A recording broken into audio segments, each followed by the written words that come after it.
तो प्यारे बच्चों, कैसे हैं आप लोग? उम्मीद करता हूं आप लोग बहुत अच्छे होंगे। आज मैं आप सभी को फिर से हड़प्पा सभ्यता पढ़ाने के लिए जा रहा हूं। हड़प्पा सभ्यता के अंतर्गत मैंने अभी तुरंत आप सभी को पतन पढ़ाया, ठीक है। अब मैं आप सभी को हड़प्पा सभ्यता का समाज के बारे में बतलाऊंगा, या यूं कहें तो सामाजिक बातें, ठीक है। समाज, या यूं कहें तो सामाजिक बात, हम शॉर्टकट में समाज लिख देते हैं, ठीक है। प्यारे बच्चों, यदि मैं बात करूं हड़प्पा सभ्यता का लिपि का, तो हड़प्पा सभ्यता का जो लिपि है उसे आज तक पढ़ा ही नहीं गया है। इसलिए हड़प्पा सभ्यता के समाज के बारे में वर्णन करना काफ़ी ज़्यादा कठिन भरा हो जाता है, ठीक है। लेकिन प्यारे बच्चों, कुछ ऐसे प्रमाण हैं जिसके द्वारा हम हड़प्पा सभ्यता के समाज के बारे में क्या कर सकते हैं, तो आप सभी को बतला सकते हैं, ठीक है।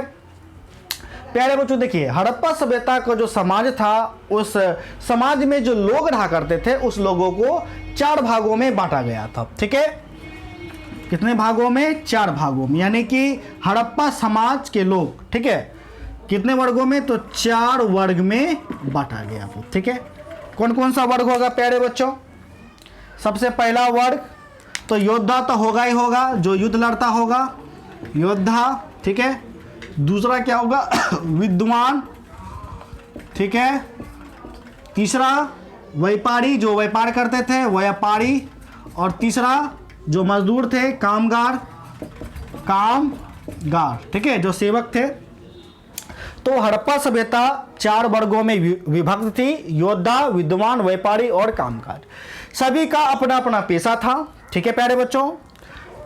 यदि मैं बात करूं हड़प्पा सभ्यता के लोगों के बारे में, तो हड़प्पा सभ्यता के जो लोग थे, चाहे वो पुरुष हों या महिला हो, सभी लोग आभूषण पहनते थे, यानी गहना पहनते थे। सोना चांदी का जो गहना होता है वो गहना पहनते थे।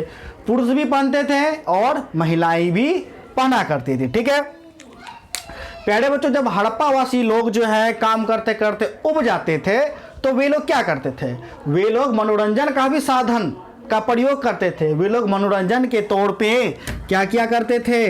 तो नृत्य किया करते थे, ठीक है। संगीत, यानी कि कुछ गाना वाना भी गाया है ना करते थे, ठीक है।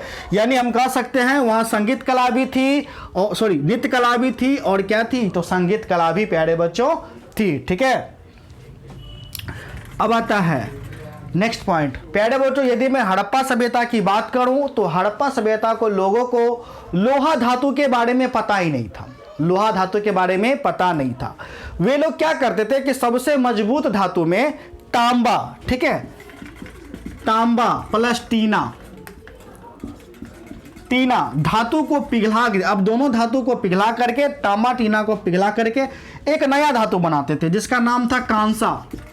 क्या नाम पड़ गया? कांसा। कांसा कैसे बनता था? तांबा को, टीना को पिघला दिया, पिघलाने के बाद वो कांसा का निर्माण करते थे। अब हड़प्पावासी अपने आवश्यकता अनुसार जो भी आवश्यकता पड़ता था वह इस कांसा से ही बनाता था, ठीक है। जैसे अब हड़प्पावासी कृषि करेगा, तो कृषि के लिए क्या चाहिए? तो कृषि का सामग्री जितना भी है, जैसे खुरपी हो, हसुआ हो, हल हो, सभी वो किससे बनाते थे? तो वह कांसा से ही बनाते थे, ठीक है। उसके बाद हड़प्पावासी जो चदरा जो बनाते थे, वो भी चदरा कांसा को पीट करके चदरा बनाते थे, ठीक है। इसके अलावा प्यारे बच्चों, जो हड़प्पावासी थे वो जो मूर्ति बनाते थे, मूर्ति भी खास करके कांसा का आना बनाते थे, ठीक है, जिसमें से पशु मूर्ति अत्यधिक थे, ठीक है। इसके अलावा उसका हड़प्पा सभ्यता का जो व्यापार करने के लिए जो मुद्रा होती थी, वो भी मुद्रा कांसा का ही प्यारे बच्चों है ना होता था। इसके अलावा जो बर्तन होती थी, खास करके जो बर्तन हो गया, या यूं कहिए अपने आवश्यकता अनुसार जितनी सामग्री है, सभी सामग्री किससे बनाती थी? तो कांसा से। इसके अलावा जो अस्त्र शस्त्र होते, यानी युद्ध लड़ने के लिए अस्त्र शस्त्र, जैसे तलवार हो गया ना, तलवार तो हम लोग तो लोहा का बनाते हैं, तो वे लोग अस्त्र शस्त्र किससे बनाते थे? तो प्यारे बच्चों कांसा से ही बनाते थे। यानी कि कांसा का रोल इतना ज़्यादा था कि जिसका वर्णन करना बहुत ही ज़्यादा मुश्किल है, ठीक है। तो प्यारे बच्चों, चूंकि हड़प्पा सभ्यता में कांसा का प्रयोग अत्यधिक होने के कारण ही, यानी जो भी चीज आवश्यकता पड़ा कांसा से बनता था, क्योंकि लोहा तो पता नहीं था, जो स्ट्रॉन्ग धातु था, स्ट्रॉन्ग धातु में कांसा ही पता था। इसलिए हड़प्पावासी जो विकास की पथ पर जो ऊपर गए, यानी विकास की शिखर तक पहुंचे, उस शिखर तक पहुंचने में किस धातु का रोल था? वह रोल था कांसा धातु का, ठीक है। किसका रोल था प्यारे बच्चों? कांसा धातु का। इसलिए हड़प्पा सभ्यता को क्या बोला गया? हड़प्पा सभ्यता को कांस्य युगीन सभ्यता बोला गया। कांस्य युगीन सभ्यता बोला गया। ठीक है, अब प्यारे बच्चों आपके एग्जाम में प्रश्न आता है कि हड़प्पा सभ्यता को कांस्य युग की सभ्यता क्यों कहते हैं? तो आपका उत्तर क्या होगा कि हड़प्पा सभ्यता अपने विकास के शिखर पर किस माध्यम से पहुंची? तो कांसा के ही माध्यम से पहुंची। ठीक है, कांसे से वो अपने आवश्यकता अनुसार वस्तुएं बनाती थी, जैसे अस्त्र शस्त्र हो गया, कृषि सामग्री हल हो गया, खुरपी हो गया, मूर्ति हो गया, बर्तन हो गया, यानी टोटली जितना आवश्यकता का चीज है वो किससे बनाया करते थे? कांसा का बनाया करते थे। इसलिए कांसे के ही मदद से हड़प्पावासी एक विकास की शिखर तक पहुंचे। अतः हम कह सकते हैं कि हड़प्पा जो सभ्यता या हड़प्पा संस्कृति, ठीक है, किस युग की संस्कृति थी? तो कांस्य युग की संस्कृति थी। यहां सिर्फ कांसा का ही प्रयोग होता था। ठीक है, अब प्यारे बच्चों, कांसा के अलावा हड़प्पावासी क्या क्या जानते थे धातु में? तांबा जानते थे, टीना जानते थे, सोना जानते थे। सोना मतलब गोल्ड वाला सोना, ठीक है, ये सोना नहीं, ठीक है, सोना जानते थे। ठीक है, तो ये सभी तो धातु हो गया प्यारे बच्चों। अब हम आते हैं नेक्स्ट पॉइंट पे। ठीक है,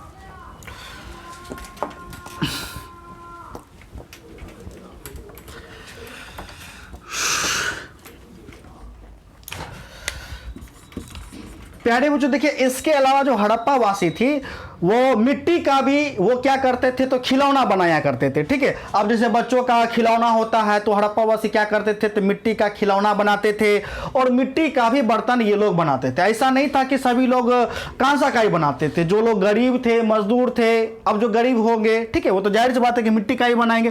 तो मिट्टी का वे लोग क्या करते थे? तो खिलौने बनाया करते थे, मिट्टी का वे लोग बर्तन बनाया करते थे। जैसे कि आप भी देखते होंगे कि जैसे जब हम लोग बचपन में थे तो दुर्गा पूजा में मिट्टी का खिलौना बिकता था, जिसमें हम लोग गुल्लक रुपया जमा करते थे। ठीक है, तो मिट्टी का भी ये लोग अत्यधिक क्या करते थे प्यारे बच्चों? तो ये लोग प्रयोग किया करते थे। ठीक है प्यारे बच्चों, जो हड़प्पा जो सभ्यता थी, यह सभ्यता दो भागों में विभक्त थी। एक हो गया ऊपरी सतह और दूसरे क्या हो गया? निचली सतह। ऊपरी सतह में मुख्य रूप से अभिजात वर्ग के लोग रहना रहते थे, यानी अमीर वर्ग के लोग रहना रहते थे। जैसे जमींदार हो गए, व्यापारी हो गए, जो शासन करते थे वे हो गए। और निम्न वर्ग और निचले शहर में जो है कौन रहना रहते थे? ज्यादातर सेवक रहना रहते थे, मिडिल फैमिली रहना रहते थे, छोटे ये किसान रहना रहते थे। ठीक है प्यारे बच्चों, नेक्स्ट पॉइंट आपका है ना हो गया। रुकिए, नेक्स्ट पॉइंट बताते हैं।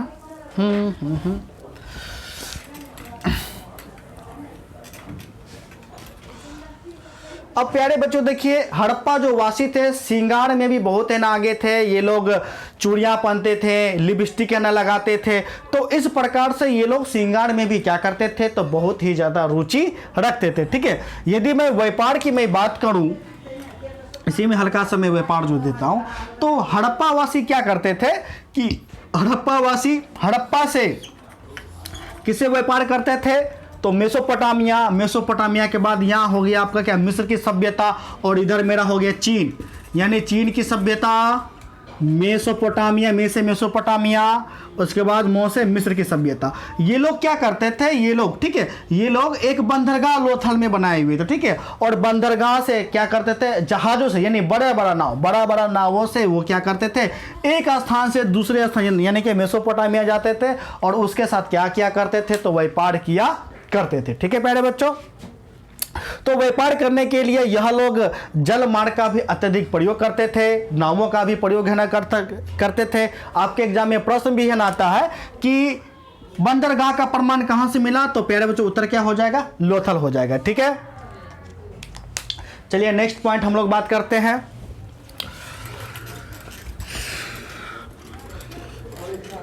अब प्यारे बच्चों देखिए, सामाजिक बातें आपका इतना काफी है। अब मैं आपको क्या है ना बतलाऊंगा। ठीक है, सामाजिक बातें काफी है। अब जो नेक्स्ट पॉइंट आता है वो आपका धार्मिक आता है। धार्मिक के साथ साथ प्रौद्योगिकी आता है और कृषि और राजनीतिक। इस चारों को हम एक साथ हम आपको प्यारे बच्चों क्या करेंगे? समझा देंगे। और समझाने के बाद आपका यह चैप्टर क्या हो जाएगा? समाप्त हो जाएगा। फिर हम क्या करेंगे? फिर हम आपको प्रश्न उत्तर कराने का काम करेंगे। तो प्यारे बच्चों मिलते हैं नेक्स्ट वीडियो में, तब तक के लिए धन्यवाद।